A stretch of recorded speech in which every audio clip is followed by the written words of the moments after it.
the magic word.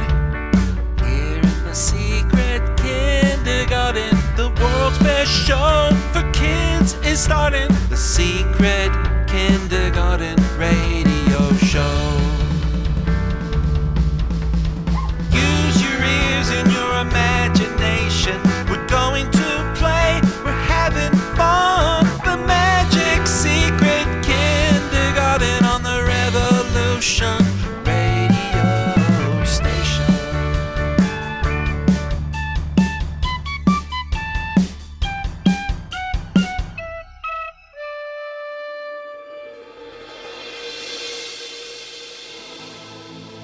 Hello and welcome back to the Secret Kindergarten. I'm your best friend Gino, and it's raining here today. Can you hear that? It's raining on my tin roof in my dinky old shed that I do the show from. And you know what? Sometimes I don't play with my doggy enough, my puppy. And when I go to take him outside, he grabs the shoe that I need to wear and he runs away with it. And he's very clever because then there's nothing I can do but play with him. And I spend half an hour running around the garden trying to catch him to get my shoe. And it's really funny. And on today's show, we have got music. We've got poetry. We've got mindful games. Right now, we've got all kinds of stuff. Right now, I want to talk to you about where we go to when we die. But seriously, yesterday, little Bobby Stevens died. He went away where we cannot see him, and where you cannot play with him just now. Do you know where little Bobby went? And where Grandma went a little while ago? And where one day everybody will go. Mom, Dad, baby, you, all the people in the world.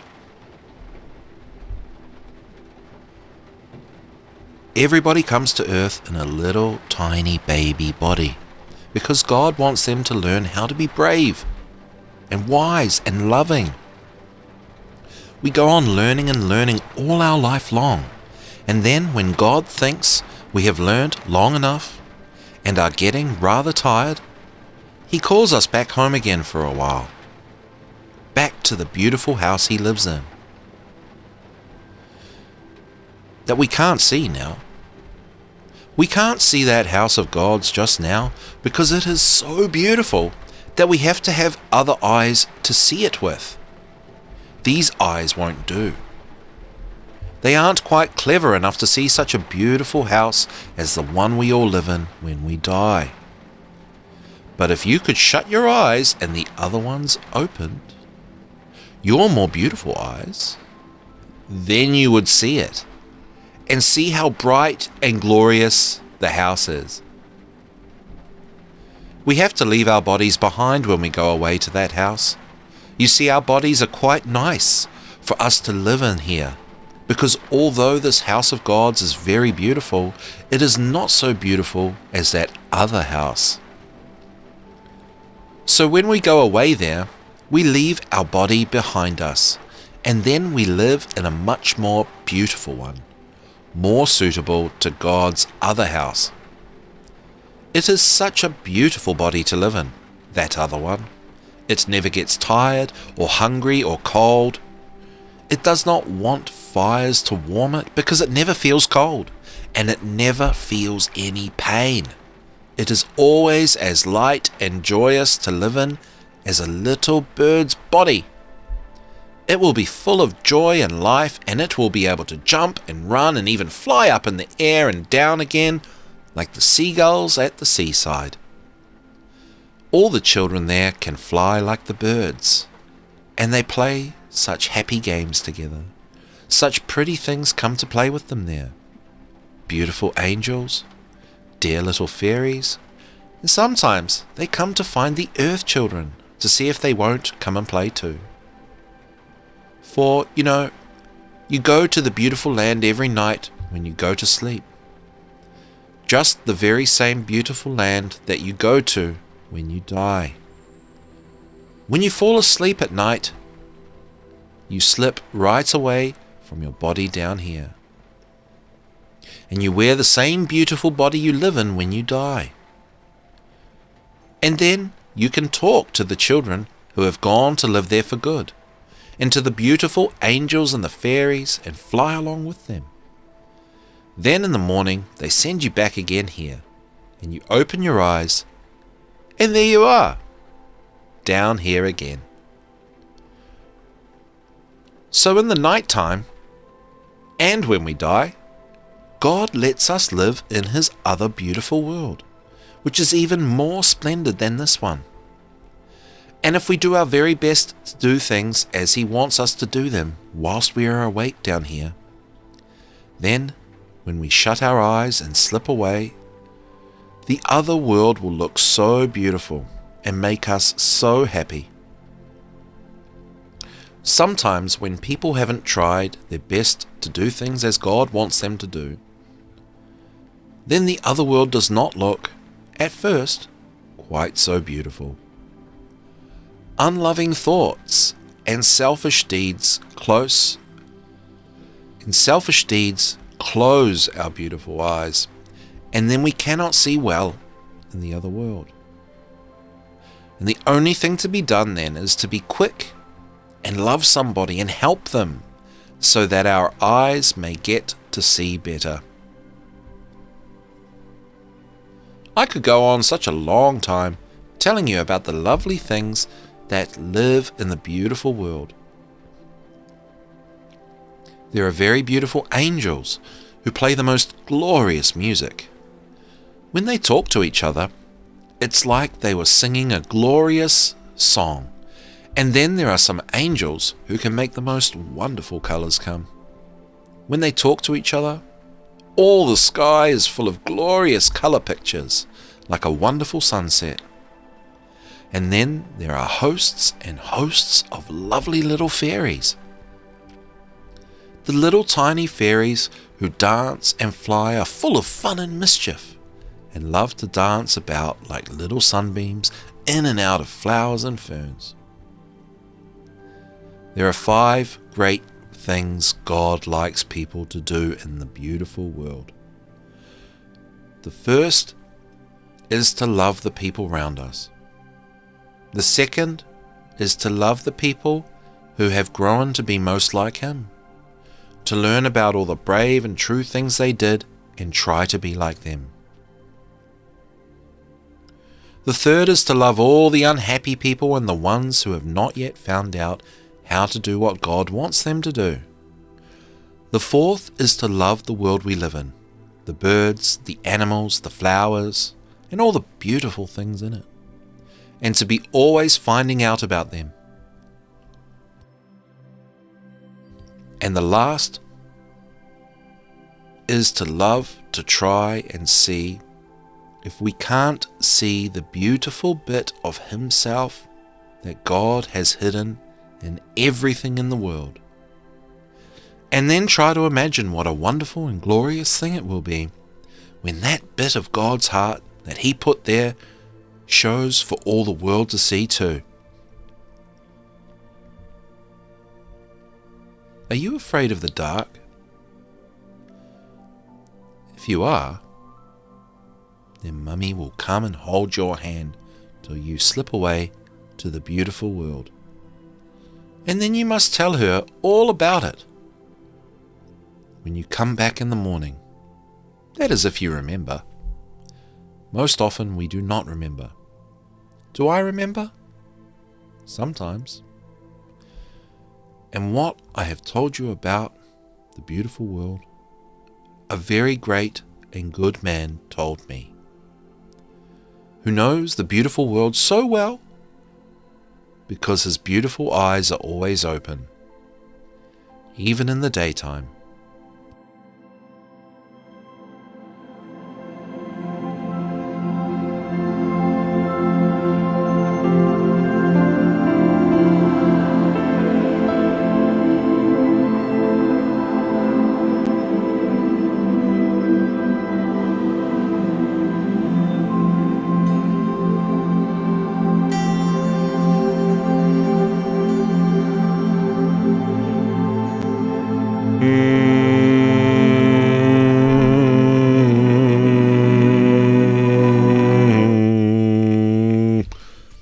I was humming that one. I'm in a hummy kind of mood. Let's listen to some music. With thanks to Nancy Stewart of nancymusic.com. I am dancing around with my rainbow colors, dancing around and around. I am dancing around with my rainbow colors, dancing around and around. I can reach up high and twirl them around, then twirl them slowly to the ground.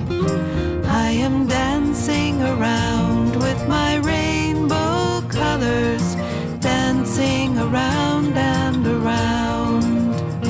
I am jumping up and down with my rainbow colors, jumping, jumping up and down. I am jumping up and down with my rainbow colors, jumping, jumping up and down. I can reach up high and twirl them around, then twirl them slowly to the ground. I am jumping up and down with my rainbow colors, jumping, jumping up and down. I am swaying back and forth with my rainbow colors, making a rainbow in the sky. I am swaying back and forth with my rainbow colors, making a rainbow in the sky. I can reach up high and twirl them around, then twirl them slowly to the ground. I am swaying back and forth with my rainbow colors, making a rainbow in the sky. I am making a rainbow in the sky.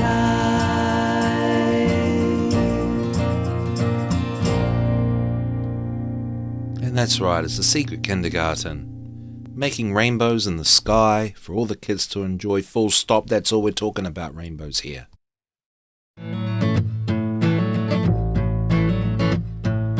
Let's go to the market, let's go to the store. We can buy a loaf of bread and maybe a few things more. Let's go to the market, let's go to the store. We can buy some broccoli and maybe a few things more.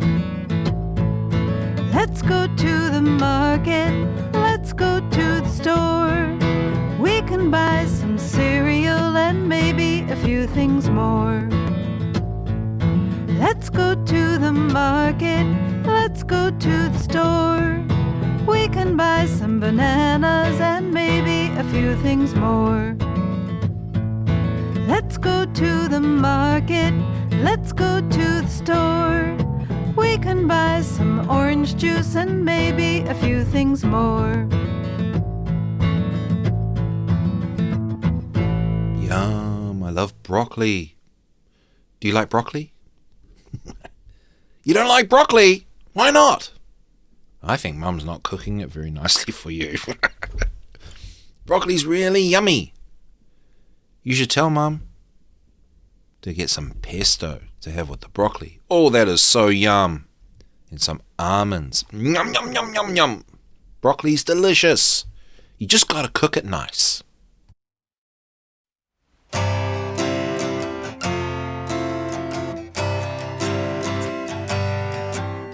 Shells from under the ocean, shells from under the sea.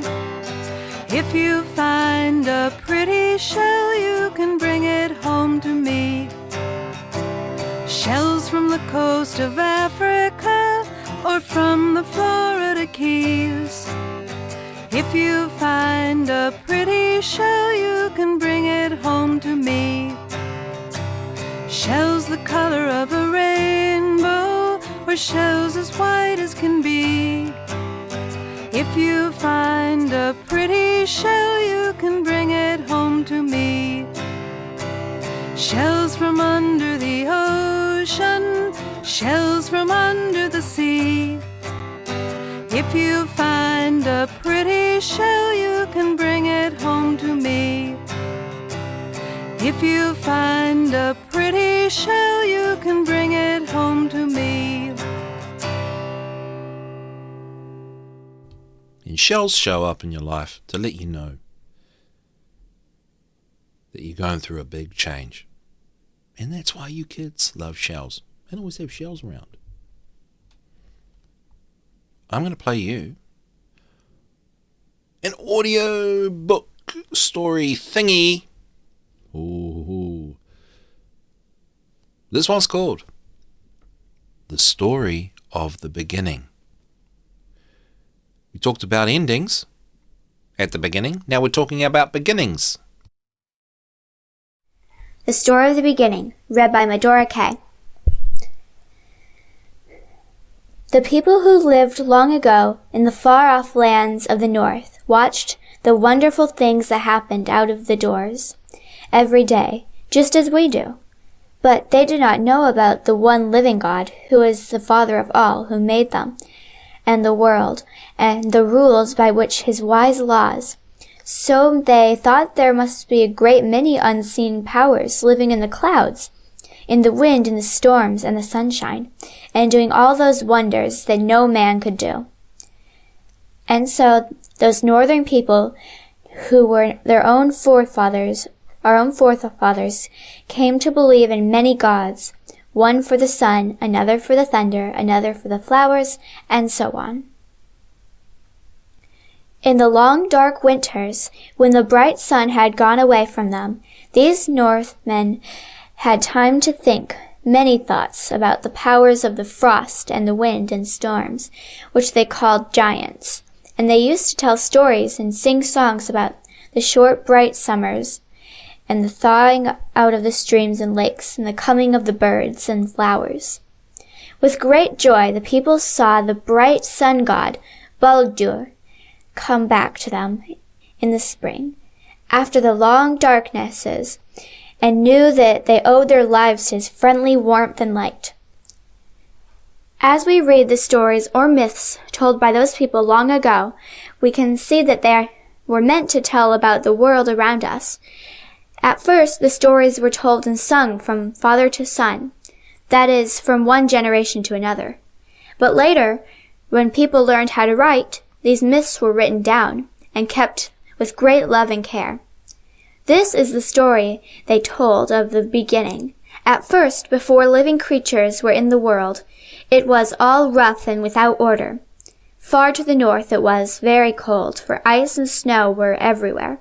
Toward the south there was fire, and from the meeting of the fire and the cold a thick vapor was formed, from the which sprang a huge giant. Looking about for some food, he saw a cow, who was also searching for something to eat. The ice tasted salt, and when the cow began to lick it, a head appeared, and at the last a whole figure of a god stood before her. From these two, the giant and the god, came to great races of giants and gods, who were always enemies to each other. The giants were constantly trying to break into Asgard, the home of the gods in the sky. The gods, on their other hand, watched and planned to keep out the giants and to drive them back to their own stronghold, Utgard. Our world, where men and women lived, was between Utgard and Asgard. It was called Midgard. And around this Midgard, world under the ocean, was coiled a monstrous serpent, who grew so long that his tail grew down his throat. He was called the Midgard serpent. A wonderful tree named Yggdrasil connected all the worlds. This great ash tree had its roots in Utgard, and the tops of its branches reached so high as to overshadow Asgard. Its three main roots were watered by three fountains, and near one of them sat a wise giant Mimir, of whom he shall hear later. The Norns were three sisters, also lived at the roots of Yggdrasil, and were careful to see that it was watered every day. Little Gray Squirrel was always running up and down the tree, jerking his tail and hurrying to tell the news to everyone along the way. He was so anxious to be the first one to carry the news that many times he brought trouble to himself and to others because he was not always careful to tell the story just as he had heard it. And often everyone would have been happier if the squirrel had kept the story quite to himself. The gods and goddesses all together were called Irzir, and the chief father of them all was Odin. His lofty throne rose high into the midst of Asgard, the sacred city which the gods had built for their beautiful home. From Asgard, arching over down the lower world, was the rainbow bridge called Bifrost, the trembling bridge. Upon this, the dwellers in Asgard would travel every day, all except the mighty Thor. His thunder chariot was too heavy for the trembling bridge, so he had to go around a longer way. After the gods had made men and women and taught them to dwell on earth, in the world of Midgard, Odin looked forth one morning from his heavenly seat to see what further work was waiting for his helping hand. He noticed far away below him a race of small beings, some of them busy doing mischievous deeds, while others sat idle doing nothing. Odin sent for all these people to come to him, and when they had reached Asgard, they were admitted to his palace of Glacium. They entered the great judgment hall, where they found all Aesir sitting with Father Odin at their head. Didn't that girl do well reading that story? Now I want to have a go at reading a poem. This one is called The Little Cares by Elizabeth Barrett Browning. The little cares that fretted me, I lost them yesterday, among the fields above the sea, among the winds at play, among the lowing of the herds, the rustling of the trees, among the singing of the birds, the humming of the bees, the foolish fears of what may happen, I cast them all away. Among the clover-scented grass, among the new-mown hay, among the husking of the corn, where drowsy poppies nod, where ill thoughts die and good are born, out in the fields with God.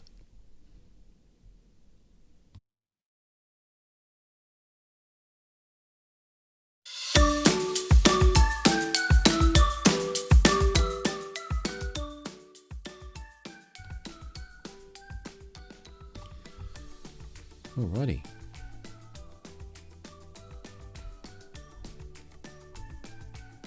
I'm going to talk to you about a little game, a mindful game that you can play at home with your family, with your mum, your dad, your brother, your sister, your auntie, your uncle. It's the hello game.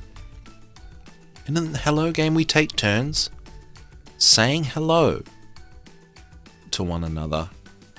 And here's the hard bit.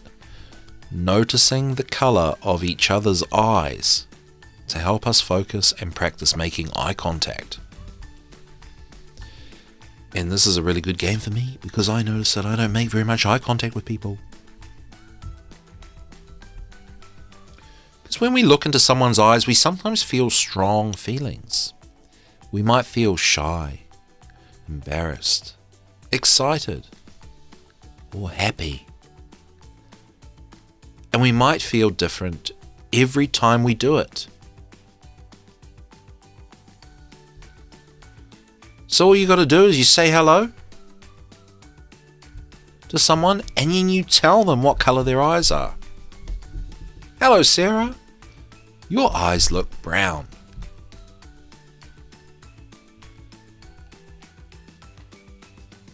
So you reckon you can do that? Do you have someone with you who can do it right now? Give it a try. How does it feel? You can do this game around the dinner table. Good evening, Amy.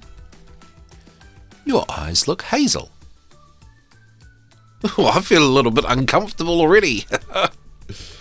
Or do it first thing in the morning. Good morning, Mum. Your eyes look bloodshot. No, I'm just kidding. Good morning, Mum. Your eyes look a beautiful emerald green. And you know what? You'll feel shy at first, possibly. But don't worry. As long as you're all on board, it's going to be great.